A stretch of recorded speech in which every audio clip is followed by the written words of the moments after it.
నిజమైన స్నేహితుడు ఎవరో తెలుసా? ఆదరణ కోల్పోయినప్పుడు, ఆత్మీయంగా బలహీనంగా ఉన్నప్పుడు, నిరాశ నిస్పృహలో ఉన్నప్పుడు ఆదరించేవాడు, బలపరిచేవాడు, నువ్వు నాకంటే గొప్పవాడివి కావాలి అని మంచి మాటలు పలికేవాడు అద్భుతమైన ఆత్మీయుడు, స్నేహితుడు. డబ్బున్నప్పుడే స్నేహితుడు కాదండి, డబ్బంతా పోయినా సరే ఆ స్నేహం కొనసాగాలి. ఆరోగ్యం ఉన్నప్పుడు స్నేహం కాదండి, ఆరోగ్యం పోయినప్పటికీ ఆ స్నేహం కొనసాగాలి. మంచి స్నేహితుడు కేవలం నీ దగ్గర డబ్బున్నప్పుడే కాదండి, నీ పక్కన చట్టా పట్టాలు వేసుకుని తిరిగేది, నీ చేతుల్లో నీ జేబులో చిల్లి గవ్వ లేకపోయినా సరే నీతో మంచి స్నేహితుడుగానే ఉంటాడు.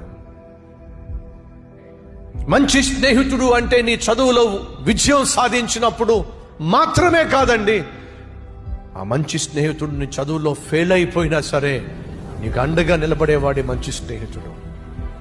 ఇంటర్వ్యూకి వెళ్ళి ఇంటర్వ్యూలో విజయం సాధించి మంచి ఉద్యోగం సంపాదిస్తే పార్టీ ఇచ్చేవాడు కాదండి, ఉద్యోగానికి వెళ్ళి ఇంటర్వ్యూలో ఫెయిల్ అయిపోయినా నీకు పక్కనే ఉండే, తినడానికి తిండి లేక అల్లాడిపోతున్న సమయంలో తాను కలిగి ఉన్న దాంట్లో నీకు పెట్టేవాడేనండి మంచి స్నేహితుడు అంటే.